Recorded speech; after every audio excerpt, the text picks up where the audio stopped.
हरे कृष्णा। आप सभी का स्वागत है आज के सत्र में। ओम अज्ञानतिमिरन्धस्य ज्ञानाञ्जनाशलाखाय चक्षुरुन्मिलितं येन तस्मै श्रीगुरवे नमः। श्रीचैतन्यमनोभीष्टं स्थापितं येन भूतले स्वयं रूप कदा मह्यं ददाति स्वपदान्तिकम्। नमो विष्णुपदाय कृष्णपृष्ठाय भूतले श्रीमते भक्तिवेदांत स्वामिनिति नामिने। नमस्ते सरस्वते देवे गौरवाणी प्रचारिणे निर्विशेष शून्यवादी पाश्चात देश तारिणे। जय श्री कृष्ण चैतन्य प्रभु नित्यानंद श्री अद्वैत गदाधर श्रीवासादि गौर भक्तवृंद। हरे कृष्णा कृष्णा कृष्णा हरे हरे, हरे राम राम राम हरे हरे। तो आज आपका स्वागत है इस सत्र में। और आज वाला जो सत्र है, मैंने कल भी बताया था कि इसमें जो है अ, प्रेम का जो प्रेम की जो कहते हैं ना, सही जो परिभाषा है कि किस तरह से जो है ये पंच तत्व ने पूरी बाढ़ ला दी थी प्रेम की। पांचों ने मिलकर एक्चुअली ओरिजिनल जो बाढ़ लाने वाले कहते हैं ना चैतन्य महाप्रभु है। लेकिन एक सेकंड ना।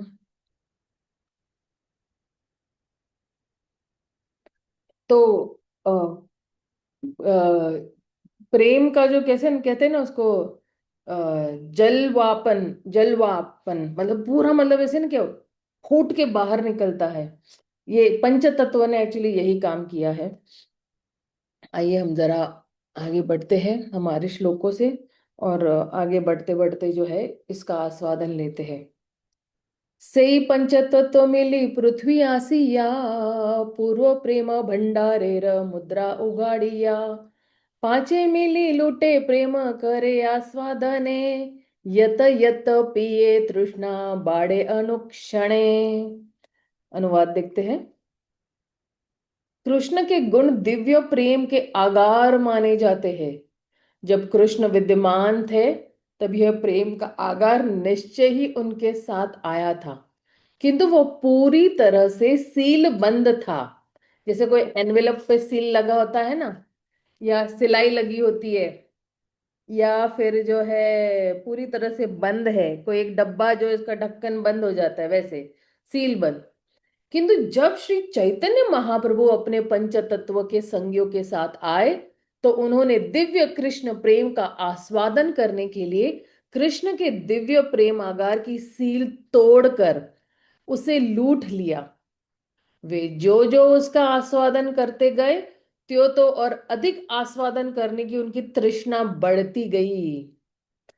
अब ये जो आस्वादन है ये क्या है, मतलब क्या आस्वादन करवाया भगवान ने, कोई पूछ सकता है ना कि भाई सब लोग प्रेम का आस्वादन कर रहे हैं लेकिन क्या आस्वादन करवाया है।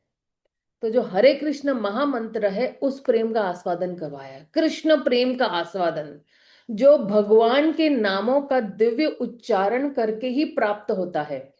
और क्योंकि चैतन्य महाप्रभु जो है श्रीमती राधा रानी का भाव लेकर आए हैं, तो राधा रानी को ही पता है कि कैसे कृष्ण को प्रसन्न करना है। और क्योंकि जो भाव राधा रानी के लिए है कृष्ण के लिए, या जो वो महसूस करती है आनंद की अनुभूति कृष्ण के लिए, वही भाव तो लेकर आए हैं चैतन्य महाप्रभु, राइट। तो अब राधा रानी के हृदय में जो है, जब जब वो भगवान का नाम पुकारती है वही भावनाएं जागृत होती है। वही कहते हैं ना आनंद, या वही जो कहते हैं कि इसको क्या कहते हैं कि वही आनंद की अनुभूति स्फुरित होती है। और जब ये आनंद की अनुभूति स्फुरित होती है तो ऐसे एकादश लक्षण होते हैं। कभी मूर्छित हो जाना, कभी जो है रोना, कभी रोंगटे खड़े हो जाना, कभी विलाप करना, प्रेमी के बगैर, ये सारे भाव जो है, ये जितने लोगों को चैतन्य महाप्रभु ने बांटा, ये सारे एकादश भाव जो है उनमें उत्पन्न हो गए थे। आइए जरा प्रभुपाद क्या कहते हैं, तात्पर्य पढ़ते हैं। श्री चैतन्य महाप्रभु महावदन्य अवतार कहलाते हैं, क्योंकि वे साक्षात कृष्ण होते हुए भी दीन पतिता आत्माओं के प्रति श्री कृष्ण से बढ़कर दयावान है। जब भगवान श्री कृष्ण विद्यमान थे, तब उनकी इच्छा थी कि हर कोई उनकी शरण में आए। सर्वधर्म परित्यज्य मामेकम शरणम व्रजो। और उन्होंने वादा किया था कि तभी वे उसको रक्षण प्रदान करेंगे। मां सुच, तुम डरो नहीं, है ना।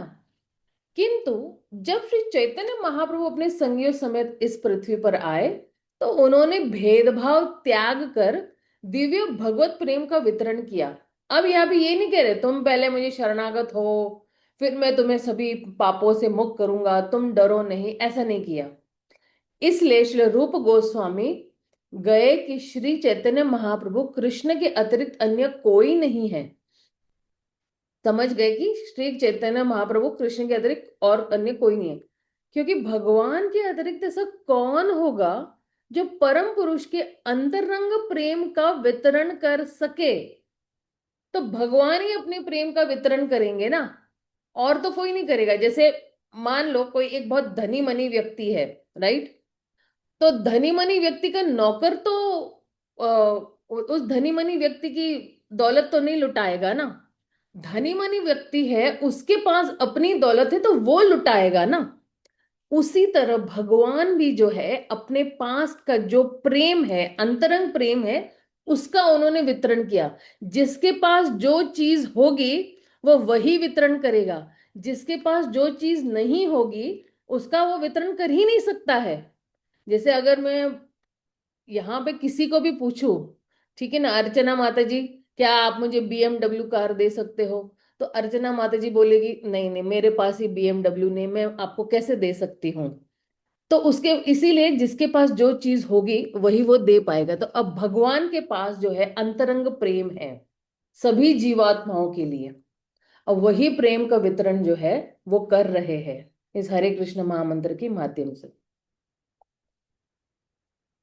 फिर कह रहे हैं, पुनः पुनः पाई पाइया हय ह ह महामत, नाचे कांदे हासे गाय यचे मत मत।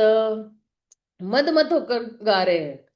स्वयं श्री पंच तत्व ने पुनः पुनः नाचकर इस तरह भगवत प्रेम रूपी अमृत को पीना सुगम बनाया। सुगम ने बड़ा सरल बना दिया। वे नाचते रोते हंसते और गाते थे, मानो उन्मत्त हो। और इस तरह उन्होंने भगवत प्रेम का वितरण किया। पंच तत्व में सभी लोगों ने ये भगवत प्रेम का वितरण किया। अगर आपको याद है, किसी कथा में आपने सुना होगा कि चैतन्य महाप्रभु ने नित्यानंद महाप्रभु और हरिदास ठाकुर को भेजा, जाओ हर घर गाँव गाँव गली गली जाके ये हरि नाम का प्रचार करो। तो यही तो वितरण किया है। तात्पर्य में श्रील प्रभुपाद क्या कहते हैं, सामान्यतः लोग कीर्तन तथा नर्तन का वास्तविक अर्थ नहीं समझ सकते। श्री श्रीनिवास आचार्य ने गोस्वामियों का वर्णन करते हुए कहा है, कृष्णा कीर्तन गान नर्तन परो। न केवल चैतन्य महाप्रभु तथा उनके संगी ही इस कीर्तन तथा नर्तन का प्रदर्शन करते थे, अपितु अगली पीढ़ी में 6 गोस्वामियों ने भी उनका अनुसरण किया। और अभी हम लोग भी कर रहे हैं ना, कीर्तन गान आज कर रहे हैं ना, नगर संकीर्तन कर रहे हैं, मंदिर में भी कीर्तन है। वर्तमान कृष्ण भावनामृत आंदोलन भी इसी सिद्धांत का पालन करता है। प्रभुपाद वर्तमान मतलब जब उन्होंने ये चैतन्य चरितामृत लिखा उसकी बात कर रहे हैं। इसलिए केवल कीर्तन तथा नर्तन से हमें विश्व भर में अच्छी स्वीकृति मिली है। तो अगर इस आंदोलन को आगे बढ़ाना है तो हम सभी को नगर संकीर्तन करना पड़ेगा। नाचते गाते हुए भगवान के गुण गान गाते गाते जो है नगर संकीर्तन करना है। या मंदिर में भी जब भी कीर्तन चल रहा है हमें थोड़ा बहुत तो, अभी देखो कई लोग सीनियर सिटीजन्स भी हो सकते हैं, लेकिन उनको बोलना कम से कम गोल बना के कुछ तो नृत्य कर सकते हैं ना। किंतु यह जान लेना होगा कि यह कीर्तन तथा नर्तन इस भौतिक जगत का नहीं है। जो अभी नवरात्र में लोग डांडिया करते हैं या डिस्को में जाके नाचते हैं, उनको कौन सा आनंद मिलता है बताइए? केवल कुछ उसी क्षण का आनंद है। लेकिन जो लोग भगवान के लिए कीर्तन तथा नर्तन करते हैं, उनको दिव्य आनंद की प्राप्ति होती है। वास्तव में ये दिव्य कार्यकलाप है, क्योंकि कोई जितना ही कीर्तन और नर्तन में रात रत होता है, वह उतना ही अधिक भगवत प्रेम रूपी अमृत का आस्वादन कर सकता है। ये चाबी है। अगर किसी को अगर किसी को भगवत प्रेम का आस्वादन करना है, तो यहां पे चाबी दे दी है हमको कि जितना कीर्तन और नर्तन करेंगे, तो उतने ही जो है हमें उस भगवत प्रेम रूपी अमृत का आस्वादन हम कर पाएंगे। इसलिए कल मैं कह रही थी कि मैं ये जो सेक्शन है ना 20 से 28 तक का, मैं नहीं लूंगी, क्योंकि ये पूरा रस से भरा हुआ है। ये पूरा सेक्शन जितना पिएंगे उतना कम है। बार बार भी अगर ये सेक्शन करेंगे तो भी कम है, क्योंकि पूरे चैतन्य चरितामृत का जो गूढ़ रहस्य है इन 8 श्लोकों में दे दिया है। और हमें क्या करना है, इसमें भी जो है प्रभुपाद हमें बता रहे हैं कि हमें जो है कीर्तन और नर्तन निरंतर करना है। चाहे आप करताल के साथ बैठ जाओ, चाहे आप घर में अपने भगवान के सामने सिर्फ आप अकेले भी कीर्तन नर्तन कर रहे हो, करताल लो, भगवान के सामने पैर आगे पीछे करो, वो भी हल्का हल्का कीर्तन है, नर्तन है। किसी को पैर की तकलीफ, किसी को कमर की तकलीफ है, तो उतना कम से कम 4-5 मिनट कीर्तन नर्तन कर सकते हैं। ठीक है ना? आइए जरा आगे बढ़ते हैं। पात्रा पात्र विचार नाही, नाही स्थान स्थान, यही यह पाय ताहा करे प्रेम दान। वाह वाह वाह, कितना बढ़िया श्लोक है।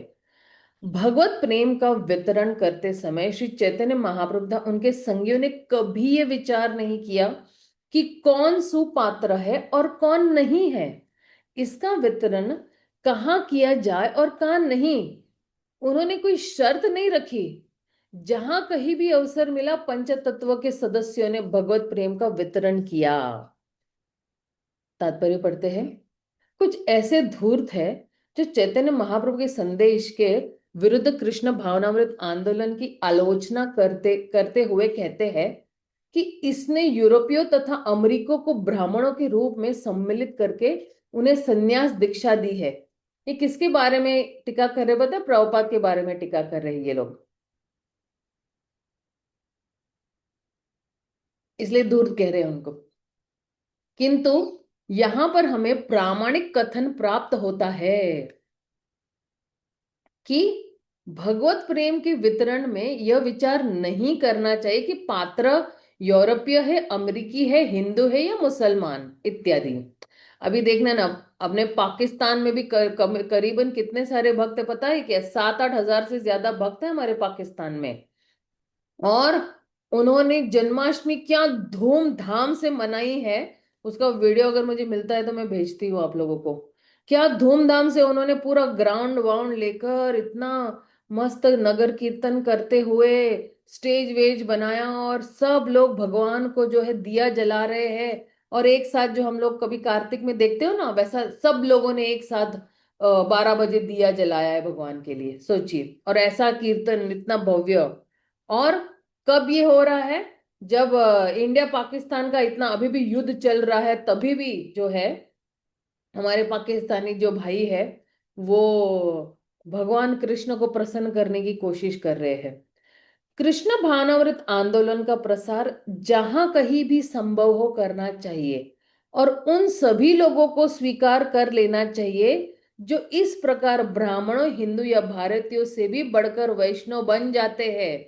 बने ना, हमारे अमेरिकी भाई बने, ऑस्ट्रेलियन भाई बने, चीनी भाई बने, या जापानीज भाई बने, सब लोग सन्यासी बने ना अभी। प्रभुपाद के समय सभीयों ने अपनाया, चाहे वो यूरोपियन देश के कोई जर्मनी से ही क्यों ना हो, या फ्रांस से ही क्यों ना हो, या अमेरिका से ही क्यों ना हो, या साउथ डरबन अफ्रीका से कितने लोग बने हैं भक्त। अतएव जब चैतन्य महाप्रभु का संप्रदाय सारे विश्व में फैल चुका है, तो जो इसे अंगीकार करते हैं, क्या उन्हें वैष्णव ब्राह्मण तथा सन्यासी के रूप में स्वीकार न किया जाए? क्योंकि देखिए ना, जितने भी हमारे अमेरिकी भाई बहन है या यूरोपियन भाई बहन है, उन्होंने सारे नियमों का पालन कर रहे हैं। चार नियम जो है वो पालन कर रहे हैं, उसके साथ भगवान का नाम कर रहे हैं और प्रचार भी कर रहे हैं। उन्होंने बहुत कुछ त्याग दिया है।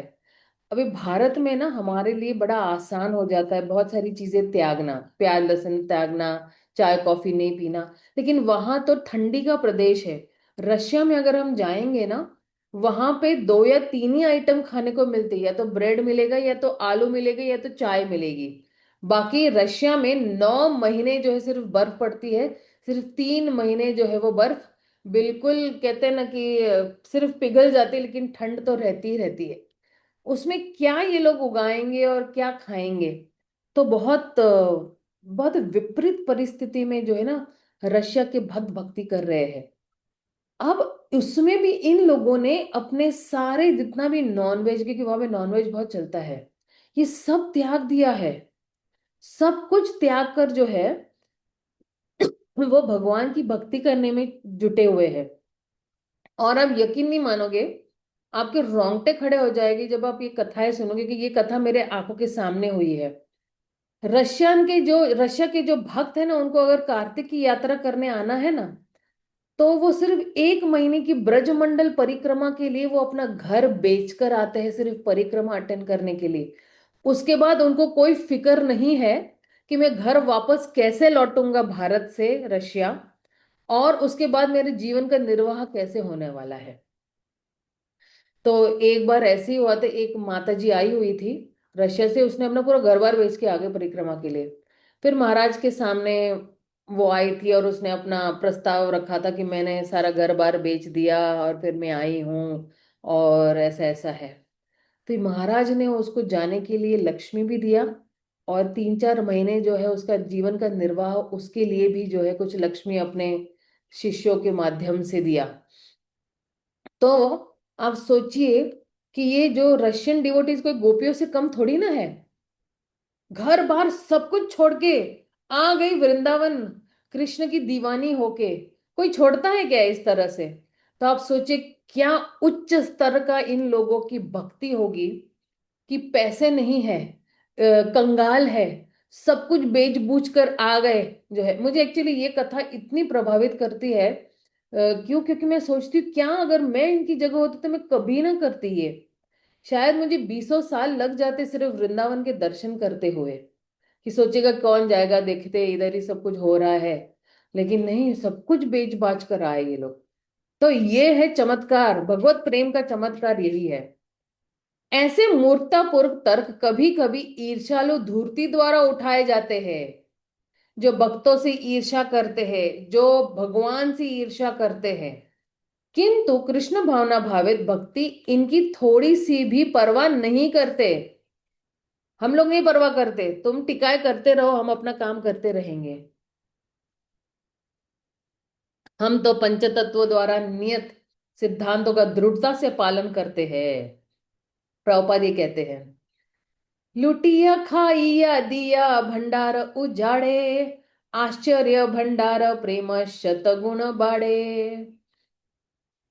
यद्यपि पंचतत्व के सदस्यों ने भगवत प्रेम के भंडार को लूटा और इसकी सामग्री का आस्वादन किया तथा उसे बांट दिया, फिर भी उसमें कोई कमी नहीं हुई।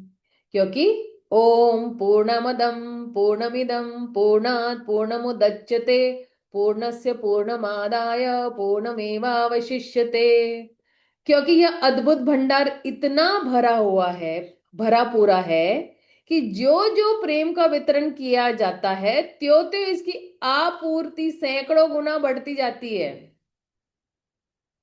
आप सोचिए कि जो व्यक्ति बांट रहा है उसके पास ऑलरेडी उसका घड़ा भरा हुआ है। जैसे नहीं कि कोई घड़ा खाली करता है पानी का, तो घड़ा तो खाली रह जाएगा। लेकिन ये जादुई प्रेम है, ये जादुई घड़ा है। जैसी खाली किया अपने आप भर गया, जैसी खाली किया अपने आप भर गया। तो सैकड़ों गुना, और ज्यादा ज्यादा अगर एक घड़ा खाली किया तो 2 घड़े के माप का प्रेम भर जाता है उस घड़े में। आप सोचिए ना क्या जादू है इस प्रेम के वितरण में, कि जितना जितना प्रेम वितरण कर रहे हैं उसका सैकड़ों गुना है वो प्रेम की ये जो है वो बढ़ती जा रही है। तात्पर्य में श्रील प्रभुपाद क्या कहते हैं? कृष्ण के एक नकली अवतार ने एक बार अपने शिष्य से कहा कि मैंने तुम्हें अपना सारा ज्ञान दिया है, अतएव अब मैं रिक्त हो चुका हूं। पौंड्रक ने कहा था ये बात, और आध्यात्मिक रूप से दिवालिया हो गया हूं। तो कह रहे हैं कि मैंने अपना सारा ज्ञान तुम्हें दे दिया, नकली अवतार है कृष्ण का, और अब मैं खाली हो चुका हूं, रिक्त हो चुका हूं, आध्यात्मिक रूप से दिवालिया हो गया हुआ, मेरे पास कुछ भी नहीं है। ऐसे ठग जानता ऐसे ठग जनता को ठगने के लिए इस प्रकार बोलते हैं, किंतु वास्तविक आध्यात्मिक चेतना इतनी पूर्ण होती है कि जो जो इसका वितरण किया जाता है त्यों त्यों यह बढ़ती जाती है। जैसे मान लो कोई प्रचारक जो है ना वो प्रचार करता है दबा के, तो उसका उलट ज्ञान जो है ना प्रचार करके और बढ़ता है, उसके पास साक्षात्कार ज्यादा रहते हैं। जो लोग श्रवण करते हैं उनके पास भी साक्षात्कार आ जाता है, और इस व्यक्ति के पास जो प्रवचन दे रहा है उसके पास भी साक्षात्कार आ जाते हैं। पब्लिक जो जनता को साक्षात्कार क्या होगा कि हाँ अब हमें जो है 4 नियमों का पालन करना है, कल से मैं चाय छोड़ दूंगा, प्याज लहसुन छोड़ दूंगा। जनता को ये एहसास होता है, यानी ये क्या कहते हैं, अनुभूति होती है या साक्षात्कार होता है कि अरे अरे अरे ये तो सही बोल रहे हैं, तमोगुण में रहेंगे तो सतोगुण में कब पहुंचेंगे। और ये जो प्रवचन देने वाले हैं उनको भी यही होता है कि अब मुझे अपनी समर्पित भावना और बढ़ानी चाहिए भगवान के प्रति, मुझे और गंभीरता पूर्वक भक्ति करनी चाहिए। तो ये दोनों का जो मिलन है ना, ये बहुत ही सुंदर मिलन है। आप सोचिए ना, अगर कोई प्रवचन करता है, जैसे मान लो हम लोग ही है, अगर आप लोग ही नहीं रहते तो मेरा क्या अस्तित्व है यहाँ पर, राइट? और अगर मैं ही नहीं है तो फिर कौन पढ़ाएगा? ऑफ कोर्स इस्कॉन में तो बहुत सारे लोग हैं पढ़ाने वाले, ऐसा नहीं है, लेकिन एक एक रिश्ता बन जाता है ना, एक जो है प्रवक्ता का और एक श्रोता का, राइट? जो श्रोता और वक्ता का, राइट? तो इसलिए जो है दोनों का फायदा है, जो बांटता है उसका भी है क्योंकि उसका घड़ा भरते रहता है, और जो ग्रहण कर रहा है उसका भी घड़ा भर रहा है। यहाँ पे दोनों लोगों का फायदा है। दिवालिया ऐसा शब्द है कि जो भौतिक जगत में लागू होता है। दिवालिया शब्द भौतिक जगत में लागू, लेकिन किंतु आध्यात्मिक जगत में भगवत प्रेम का भंडार कभी न समाप्त होने वाला है। आध्यात्मिक जगत इसलिए पूर्ण कहा है, इसलिए मैंने बोला ओ पूर्णमदम पूर्णमुदिम पूर्ण पूर्ण उदच्यते। तो आध्यात्मिक जगत में कोई भी चीज खाली नहीं होती है, इस क्योंकि वहां पे सारे कल्प वृक्ष है। अब जो मांगोगे आपको मिल जाएगा वहां पे। जितने भी घड़े हैं खाली हो जाएंगे, अपने आप भर जाते हैं, किसी को भरने जाना नहीं पड़ता है। कृष्ण करोड़ों अरबों जीवों की सारी आवश्यकताओं की पूर्ति करने वाले हैं, और यदि समस्त असंख्य जीव कृष्ण भावना भावित होना चाहे तो भी न तो भगवत प्रेम की कमी होगी। कोई ये भी सोच सकता है ना कि अरे अरे सब लोग ही एक साथ कर रहे हैं, उसको मिलेगा मुझे नहीं मिलेगा, उसको मिलेगा मुझे नहीं मिलेगा। लेकिन यही अचिंत्य अचिंत्य कॉन्सेप्ट है जो मेरे समझ से परे है, कि ऐसे कैसे हो सकता है कि पूरी सृष्टि पूरा ब्रह्मांड भगवत प्रेम में डूब जाएगा तो भी भगवत प्रेम में कभी कमी नहीं होगी। सोचो आप, इस सृष्टि के सारे जीव जैसे ना 7 लोग ऊपर 7 लोग नीचे, इन सबको अगर भगवत प्रेम मिल जाता है, राइट, तो क्या होगा? तो फिर भी भगवत प्रेम की कमी नहीं होगी, न ही उनके पालन पोषण में कोई कमी आएगी। पालन पोषण भी जो है भगवान खुद ही करते हैं। अहम बीज प्रजापिता, है ना? तो हमारा कृष्ण भावना भावित आंदोलन एक व्यक्ति के द्वारा चलाया गया था, और किसी ने भी हमारा भरण पोषण नहीं किया। तो आप सोचिए, अ, अ, उस व्यक्ति ने भरण पोषण नहीं, लेकिन किंतु इस समय हम विश्व भर में लाखों डॉलर खर्च कर रहे हैं। प्रभुपाद एक्चुअली ना अपनी बात कर रहे हैं कि जब प्रभुपाद आए थे ना, तो सिर्फ 40 रुपए लेके आए थे अमेरिका में। और वो 40 रुपए फिर भी उन्होंने इस्तेमाल नहीं किए थे, वो वैसे ही भारत में वापस लेकर आए थे। तो प्रभुपाद यही बात कह रहे हैं कि हमारा कृष्ण भावना आंदोलन एक व्यक्ति के द्वारा चलाया गया था, और किसी ने भी हमारा भरण पोषण नहीं किया। तो ये व्यक्ति कौन है? ये व्यक्ति कृष्ण है। किंतु इस समय हम विश्व भर में लाखों डॉलर खर्च कर रहे हैं। रोज का उस वक्त का खर्चा मेरे ख्याल से 10,000 डॉलर था पूरे विश्व में। और यह आंदोलन बढ़ता ही जा रहा है। ये कैसे हो रहा है? अतएव अभाव का कोई प्रश्न ही नहीं उठता है। देखिए, मैंने ना आईडीसी में भी आप लोगों को एक बार बताया था, अगर आपको याद है, कि जब गुरु हमारे जीवन में प्रवेश करते हैं ना, तो प्रचुर मात्रा में हमारे पास रिसोर्सेज आते हैं। प्रचुर मात्रा में रिसोर्सेज मतलब सुविधाएं आती है। और ये सुविधाएं जैसे ही गुरु हमारी लाइफ में आते हैं ना, तो वो सुविधाएं अपने आप आ जाती है। कोई गरीब से गरीब व्यक्ति भी होगा, जिसके पास साइकिल तक नहीं होगी, उसके पास भी कार आ जाती है। क्यों? क्योंकि भगवान देखते हैं ना, इसको अपने घर से मंदिर तक पहुंचना है, और भगवान बहुत दयालु कृपालु बन जाते हैं।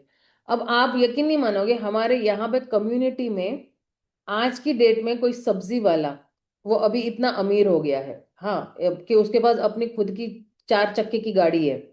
कोई इस्त्री वाला, कोई रिक्शे वाला, कोई धोबी था, वो कपड़े धोता था लोगों के, ये सब अमीर है। ये सब गोपाल कृष्ण गोस्वामी महाराज के शिष्य है। तो और महाराज ने उस वक्त दीक्षा देते वक्त पात्र कुपात्र नहीं देखा कि अरे ये धोबी है, इसको मैं कैसे दे सकता हूँ। मैं तो BBA from France university, MBA from Montreal university, लोग क्या सोचेंगे कि ऐसा शिष्य क्यों से बनाया है, सब्जी वाली को, रिक्शा वाले को, इस्त्री वाले को और धोबी को बनाया हुआ है। लेकिन महाराज ने पात्र कुपात्र नहीं देखा। एग्जैक्टली जो प्रभुपाद का मूड था, वही अपनाया और इन लोगों को दीक्षा दे दे। दीक्षा देने के बाद इन सबकी किस्मत पलट गई।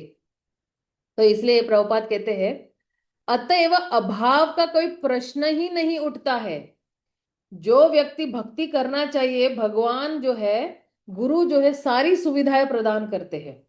भले ही ईर्ष्यालु लोग जलते रहे, किंतु यदि हम अपने सिद्धांतों का पालन करें और पंच तत्व के पद चिन्हों का अनुसरण करें, तो यह आंदोलन बनावटी स्वामियों, सन्यासियों, धर्म ज्ञानों, दार्शनिकों या वैज्ञानिकों के रोकने से नहीं रुकेगा। क्योंकि आप देखना ना, ये शुरू ही कैसे हुआ कि ये नकली अवतार से है ना, ये तात्पर्य। और अब जो है प्रभुपाद क्या कह रहे हैं कि अ, भले ही कोई ईर्ष्यालु है ना, और कौन ये ईर्ष्यालु होंगे? ये जो है बनावटी स्वामी, है ना, सन्यासी, धर्मज्ञों, दार्शनिकों या वैज्ञानिक, ये सारे अगर बोलेंगे ना कि अरे ये लोग तो भावुक लोग हैं, ये तो ऐसी लोग हैं, ये तो ऐसी वैसी है, ऐसे सन्यासी भी ऐसी सन्यासियों की टीका करते रहेंगे, या स्वामी है, कोई बड़ा स्वामी है तो वो हमारे स्वामियों की या सन्यासियों की टीका करेंगे, या जो कोई धर्म का जो है बड़ा गुरु बन बन रहा है, वो भी टीका करेंगे। लेकिन प्रभुपाद क्या कहते हैं, हम उनके रोके रुकेंगे नहीं।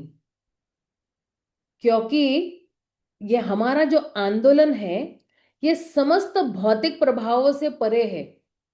हमें कोई नहीं रोक सकता है भगवान का नाम लेने के लिए।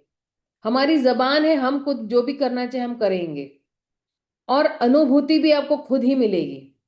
अतएव जो लोग कृष्ण भावनामृत आंदोलन का प्रचार प्रसार कर रहे हैं, उन्हें ऐसे धूर्त तथा मूर्खों से डरना नहीं चाहिए। प्रभुपाद है ना, ये तात्पर्य कब लिख रहे हैं आप देखना ना। ये आगे की आने वाली पीढ़ी जो है ना, अगले 50 साल के बाद इन लोगों को बहुत मुश्किल होने वाली है ये प्रचार सार करने के लिए। अभी इन धर्मज्ञानों या दार्शनिकों या वैज्ञानिकों का कोई इतना रोक टोक नहीं है, लेकिन कुछ सालों बाद ये रोक टोक आएगा। इसलिए प्रभुपाद हमें जो है पहले से लिख कर गए हैं कि ये जो धूर्त मूर्ख लोग ना, इनसे आप डरो नहीं, आप भगवान का नाम लो और चलते रहो, है ना। देखिए, कोई कोई अच्छा कर रहा होता है ना, लोग ईर्ष्या करने आएंगे ही आएंगे, क्योंकि उसको मिल रहा है, मुझे नहीं मिल रहा है। तो वो मुझे जो मिल रहा है उसको क्यों नहीं मिल रहा है, उसको क्यों मिला हुआ है, तो छीन लो उससे। ये क्या है, भौतिक जगत का हिसाब किताब है ना, ईर्ष्या। तो इसलिए जो है वो लोग करने ही वाले हैं, लेकिन हमें डरना नहीं है, हमें चलते रहना है। हरे कृष्ण माता जी। हाँ प्रभु जी बोलिए। माता जी, आपने देखा होगा ना कि जैसे मान लीजिए कोई व्यक्ति पहले भक्ति नहीं करता था, तो भक्ति करने लग गया, हम्म तो वो दुनिया को किसी से कुछ लेता नहीं है। लेकिन दुनिया वाले जो है ना, यहाँ पे तो ईर्ष्या और द्वेष भरा पड़ा है ना। तो लोग जानते हैं, देखो जी, ये तो पहले कहते हैं ना, सात मुस्ता के बिल्ली चली हज को, पहले तो ये करता था, पहले लोग कुछ ना कुछ बोलना जरूर है। तो ये ईर्ष्या द्वेष है ना माता जी, बनना चाहे आप किसी से कुछ करो या ना करो, लोगों ने टोंट कसना है, बोलना है, कुछ ना कुछ कहेंगे जरूर। हाँ right right right right right तो राइट। ये है, तो पर माता जी हमने पहले भी झेला हुआ है शुरू शुरू में।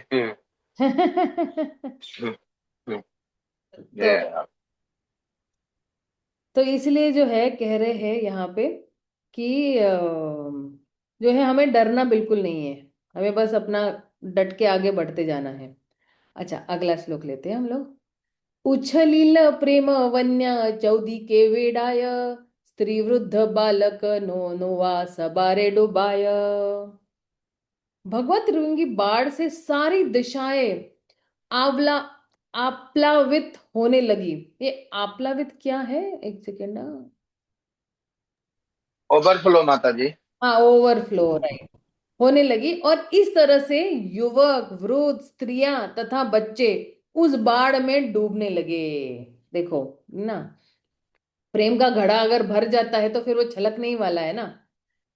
तो भगवान ने प्रेम का जो है वो घड़ा एकदम छलकाना शुरू किया, तो जिसने कैच किया उसको मिल गया। जब भगवत प्रेम के भंडार की वस्तु इस प्रकार वितरित होती है, तब ऐसी प्रबल बाढ़ आती है कि समग्र स्थल भाग जलमग्न हो जाता है। कभी कभी श्रीधाम मायापुर में वर्षा ऋतु के बाद बहुत बाढ़ आ जाती है। यह इसका संकेत है कि श्री चैतन्य महाप्रभु की जन्मभूमि से भगवत प्रेम की बाढ़ को सारे विश्व में फैलाना चाहिए, क्योंकि इससे वृद्धों युवक स्त्रियों तथा बच्चों में ये हर एक को लाभ मिल सकेगा। श्री चैतन्य महाप्रभु का कृष्ण भावनामृत आंदोलन इतना प्रबल है कि यह सारे विश्व को प्रेम में डुबा सकता है और सभी वर्ग के व्यक्तियों को भगवत प्रेम की ओर उन्मुख कर सकता है। अभी हम लोग विमुख हैं, मतलब भौतिक जगत के लोग विमुख हैं, तो उनको भगवान के प्रति हम क्या कर सकते हैं, उन्मुख कर सकते हैं। सज्जन दुर्जन पंगु जड़ अंध गण प्रेम वन्याय डुबाइल जगतेर जना। तो अब देखिए क्या कहते हैं। कृष्ण भावनामृत आंदोलन सारे विश्व को आप्लावित कर देगा और हर एक को डुबा देगा, चाहे वह भद्र व्यक्ति हो या धूर्त हो, लंगड़ा हो या अशक्त अथवा अंधा हो। अब मैं एक्चुअली अपना ही उदाहरण ले सकती हूँ कि जब मैं आई थी ना, तो मेरे में भी बहुत सारे अनर्थ थे, राइट। जब मैं 18 साल में आई थी, ऐसा तो नहीं था ना कि हम भले ही एक छोटा सा बालक है तो चलो वो बिल्कुल मासूम होता है, लेकिन 18 साल तक तो बहुत ही मतलब क्या कहते हैं मेच्योर हो जाता है। और मेरे पास क्या अनर्थ है ये मुझे ही पता है, राइट। लेकिन जब आंदोलन में आने के बाद मैं महसूस कर रही थी कि पहले में जो मेरे पास जो अनर्थ थे वो धीरे धीरे साफ हो रहे हैं। धीरे धीरे जो है मैं उन अवगुणों से जो जरूरी नहीं है भगवान की भक्ति करने के लिए, उनसे मुझे छुटकारा अपने आप ही मिल गया था, ऑटोमेटिकली मिल गया था उन अनर्थों से। जैसे कभी कभी हम बहुत तमोगुण में रहते थे या कभी बहुत रजोगुण में थे। हाँ मुझे ऐसे करना है, मुझे ये करना है, मुझे ये बनना है, मुझे इतना पैसा कमाना है, अभी मुझे इतना, मैंने मुझे अपनी प्रॉपर्टी बनानी, ये करना, इतना पूरा रजोगुण भरा पड़ा था। लेकिन कृष्ण भावनामृत आने के बाद ये सब एकदम शांत हो गया, कि एहसास हो गया मुझे कि जो मेरे लिए जरूरी है भगवान मुझे वही देंगे, जो मेरे भक्ति के लिए अनुकूल है भगवान मुझे उसी स्थिति में स्थित रखेंगे। जहां मैं उनको भूल नहीं जाऊंगी वहां पे भगवान जो है मेरी मदद करेंगे। तो कभी कभी हम अगर बहुत अत्यधिक धन की लालसा करते तो भगवान को भूल जाते, क्योंकि हमारा फोकस सिर्फ धन पे रहता है, राइट। तो तब मुझे ये एहसास हुआ कि जितना एक जीवन निर्वाह के लिए जरूरी है भगवान उतना तो दे ही देंगे। अगर सुदामा को दे सकते हैं, अगर फल वाली को दे सकते हैं, तो मुझे भी दे ही देंगे। तो मुझे जो है मुझे इस धन इकट्ठा करने की क्या इतनी जरूरत है, नहीं। तो ये संतुष्टि का जो भाव है, ये भाव जो है मेरे में, भगवान ने ये कहते हैं ना कि ये उसकी स्थापना की। क्योंकि असंतुष्ट मन था, ये चाहिए ये चाहिए ये चाहिए ये चाहिए। अब 18 साल की उम्र में कितनी आशाएं। लेकिन बिल्कुल 19-20 साल तक जब मैं आ गई थी, तब मुझे ऐसा था, नहीं, भगवान सब टेक केयर करेंगे। एक समय ऐसा था कि मैं रोड पे भी थी, सारे मेरे रिश्ते भी छूट गए थे। आपको बाकी वापस आ गए फिर तो सब कुछ मतलब छूट गया था। और लेकिन जब सब कुछ छूट गया था ना, तब भगवान ने मुझे मेरे श्री गुरु के पास भेजा था, उस टाइम पे दिल्ली में। और गुरु की शरण में वापस आने के बाद जो है, जो खोया हुआ जो सारा वैभव था वो वापस आ गया। लेकिन भगवान उस वक्त जो है देख रहे थे कि सब कुछ इसका छूट गया है, तो क्या करेगी अब ये। लेकिन उस समय जो है मैंने भगवान का अथाग शरण ली थी। मैं बहुत ज्यादा से ज्यादा मालाएं करती थी उस समय, क्योंकि उस समय मेरे पास कोई काम धाम नहीं था, पूरा दिन ऐसे ही खाली था। तो उस समय बहुत शरण ली भगवान की। भगवान के नामों का ही काफी मैंने जप किया और उनकी शरण ली। और उसके बाद जो है मुझे फिर से ये एहसास हुआ कि भगवान हमें जो है कभी भी हताश नहीं करेंगे। भगवान जो है हमें, क्योंकि मेरी लाइफ है ना बहुत ही स्ट्रगल वाली लाइफ है अभी। कुछ 10 साल से बिल्कुल स्टेबल है और बिल्कुल शांत है, बिल्कुल काम है, अभी कोई उथल पुथल नहीं है। लेकिन पहले के जो साल थे वो इतने उथल पुथल वाले थे, इतने उथल पुथल वाले थे। वो उथल पुथल इसलिए था कि उस उथल पुथल में भी क्या हम भगवान का नाम लेते हैं या छोड़ते हैं, ये टेस्ट था हमारे लिए। लेकिन भगवान जब देखते कि अभी ये अडिंग है, ऑफकोर्स मेरे कर्म भी तो है ना पिछले जन्म के, कि मैंने क्या किया मुझे क्या पता। तो वो, और लेकिन कभी भी भगवान ने मुझे इतना दुख दर्द नहीं दिया कि मैं टूट जाऊंगी या मैं बिल्कुल इस आंदोलन से चली जाऊंगी, इतना दुख नहीं दिया मुझे। जैसे कई लोगों को बहुत बहुत पीड़ाएं कष्ट भोगनी पड़ती है ना, कई लोगों को कैंसर है और कई भक्तों को कैंसर है। अभी हमारे यहाँ पे 3-4 लोग हैं उनको कैंसर है। तो कैंसर में कितना दुख दर्द होता है, उतना तो नहीं दिया। मैं सोचती भगवान थैंक यू कि आपने मुझे इतना दे कि इतना भी दुख नहीं दिया कि मैं टूट जाऊंगी या उनसे विलग हो जाऊंगी। तो इसलिए जो है भगवान पे पूर्णतया विश्वास होना बहुत जरूरी है। और ये विश्वास कब आता है? दो चीजों से भगवान पर विश्वास आता है। एक है जब आप हरि नाम लेते हो और वो हरि नाम भक्तों के संग में लोगे ना, तभी ये विश्वास जो है वो निष्ठा के स्तर पर पहुंच जाता है। तो कभी भी हमें दो चीजों को छोड़ना नहीं, एक भक्तों का संग और एक हरि नाम को नहीं छोड़ना है। और ये दोनों जो है एक दूसरे के पूरक है। हरि नाम करोगे तो भक्तों का संग मिलेगा, भक्तों का संग मिलेगा तो ही हरि नाम करेंगे, वरना बहुत मुश्किल हो जाएगा हम लोगों को जो है हरि नाम ले पाना। एकाकी अमान नाही मम बल, मैं अकेला हूं तो मेरे में बल नहीं है, लेकिन भक्तों के संग में जब मैं आता हूं तो मेरे पास बल मिलता है, उनसे प्रेरणा ले लेके, है ना। तो तात्पर्य जरा पढ़ लेते हैं। यह पुनः यह बात दोहराई जा सकती है कि भले ही ईर्ष्यालु धूर्त विरोध प्रकट कि यूरोपियों तथा अमेरिकियों को जनेऊ या संन्यास नहीं दिया जा सकता, किंतु इस पर विचार करने की आवश्यकता ही नहीं कि कौन भद्र और कौन धूर्त है, क्योंकि यह एक आध्यात्मिक आंदोलन है जो बाहरी मांस मज्जा पर ध्यान नहीं देते।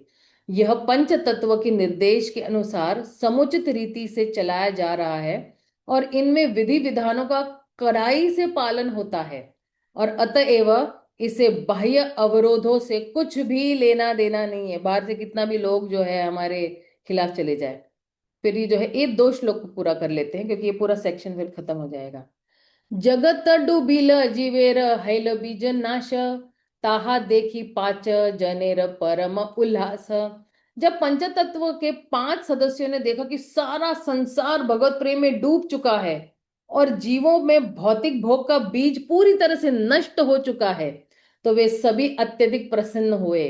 तो पंचतत्व कब प्रसन्न होते हैं? भौतिक भोग का बीज पूरी तरह से, भौतिक भोग यानी हमें भोगने की बड़ी इच्छा होती है, ये भोगना, ये भोगना, ये भोगना, जब पूरा हो गया तो फिर जो है कौन प्रसन्न होते? भगवान प्रसन्न होते हैं। जब हमारे में से ये भोगने की इच्छा और भगवान परम भोक्ता है ये इच्छा प्रकट होती है, तो भगवान बड़े प्रसन्न होते हैं। और ये केवल सिर्फ बोलने में नहीं, हमारे कर्मों में भी वो प्रदर्शित होना चाहिए कि खाने से पहले मैं पहले जो है भगवान को अर्पित करती हो नहीं, या ऐसे कुछ आया और हम उठा के खा लेते हैं, या ऐसे कुछ किचन में बना है और उठा के खा लेते, कि हम भगवान को परम भोक्ता नहीं मानते हैं। या कुछ भी हमने सैलरी कमाई है तो उसमें से एक थोड़ा हिस्सा भगवान को देते हैं या नहीं देते हैं, क्योंकि उन्हें नहीं दिया है तो उन्हीं को थोड़ा बहुत वापस करना बहुत जरूरी, वरना तो हम चोर कहलाएंगे, राइट। इस संदर्भ में श्रील भक्ति सिद्धांत श्री ठाकुर ने अपने अनुभाष्य में लिखा है कि चूंकि सारे जीव भगवान की तटस्थ शक्ति से संबंधित है, अतएव प्रत्येक जीव में कृष्ण भावना भ्रमित होने की सहज वृत्ति रहती है, भले ही उसके साथ भौतिक भोग का बीज भी उसके भीतर क्यों ना रहता हो। भौतिक भोग का बीज भौतिक प्रकृति द्वारा संचित होकर भव बंधन रूपी वृक्ष बन जाता है और फल प्रदान करता है, जिससे जीवों को सभी प्रकार के भौतिक भोग प्राप्त होते हैं। ऐसी भौतिक सुविधाओं को भोगने का अर्थ है तीन प्रकार के भौतिक दुखों से पीड़ित होना, आदि दैविक, आदि भौतिक, आदि आध्यात्मिक। किंतु जब प्रकृति के नियम अनुसार बाढ़ आती है, तब पृथ्वी के भीतर के बीज निष्क्रिय हो जाते हैं।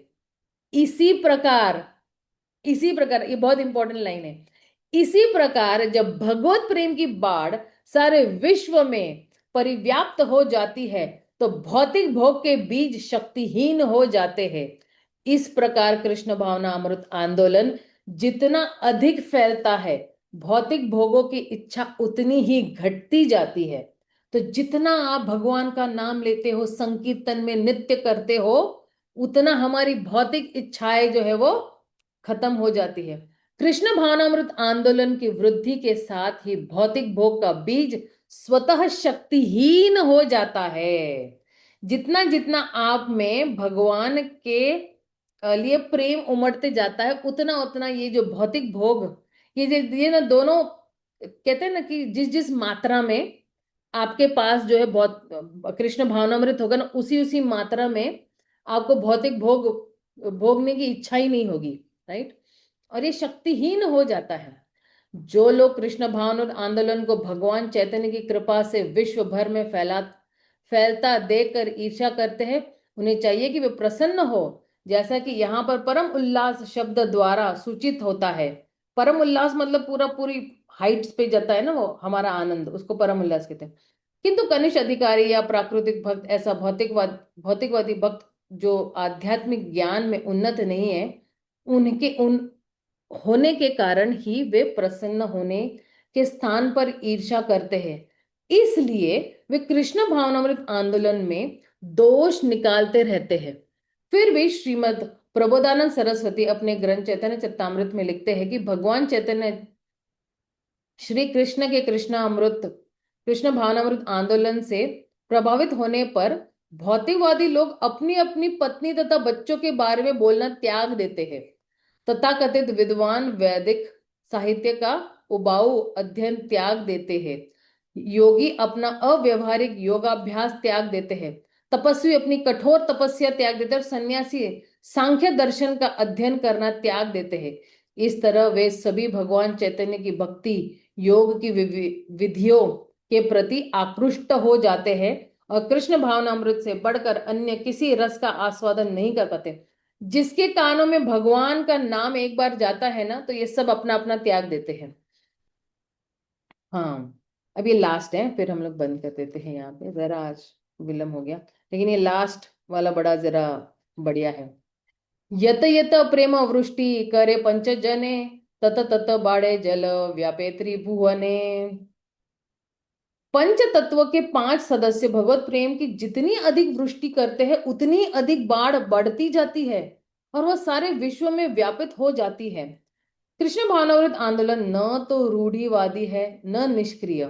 मूर्ख तथा धूर्त द्वारा उठाए गए इन अपेक्षाओं के बावजूद कि यूरोपीय तथा अमेरिकी मलेच्छों को ब्राह्मण या सन्यासी के रूप में मान्यता दी नहीं जा सकती, यह आंदोलन सारे विश्व में व्यापित होगा। यहाँ पर यह इंगित हुआ है कि यह विधि व्याप्त होगी और कृष्ण भावनामृत से सारे जगत को आप्लवित कर देगा।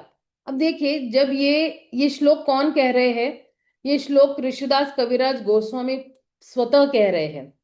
और चैतन्य महाप्रभु कहते गए ना, पृथ्वी ते अति नगर अति ग्राम सर्वत्र होइले मोर नाम, प्रचार होइले मोर नाम, राइट। जब चैतन्य महाप्रभु अगर ये बोल के गए, ये आदेश दे के गए हैं कि सारी पृथ्वी में नगर हो ग्राम हो तो ये प्रचार होना चाहिए, तो कृष्णराज कविराज गोस्वामी इसकी पुष्टि कर रहे हैं कि पूरे त्रिभुवन में, तीनों लोकों में जो है इसकी बाढ़ आनी चाहिए। तो अब जब हम इन शब्दों पे जाते हैं तो प्रभुपाद को इन शब्दों पे बड़ा विश्वास है। तो कहते हैं यहां पर ये इंगित हुआ है कि यह विधि परव्याप्त होगी और कृष्ण भाव सारे जगत में आप्लवित होगी।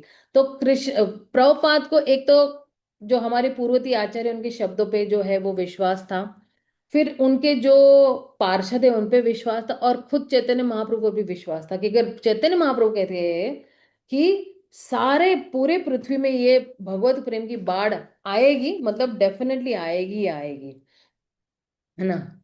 और अब देखना, अभी कल वाला जो है ना 10 श्लोक और बड़े अच्छे हैं, क्योंकि किस तरह से जो है चैतन्य महाप्रभु ने जो है जितने भी चाहे मायावादी हो, निंदक हो, पाषंडी हो, अधम लोग हो, उन सबका उद्धार किया है। तो कल वाला मिस बिल्कुल मत करना, कल वाला भी बहुत ही इंटरेस्टिंग वाला सेशन है। ठीक है, तो हम यही विराम देते हैं, क्योंकि अगला जो है भागवतम क्लास हमें अटेंड करना है। आज एक बहुत इंपॉर्टेंट स्पीकर है हमारे यहाँ पे, तो मुझे उनका जरा सुनना है। शिल प्रभुपाद की जय, गौर भक्त वृंद की जय, हरे कृष्णा हरि बोल।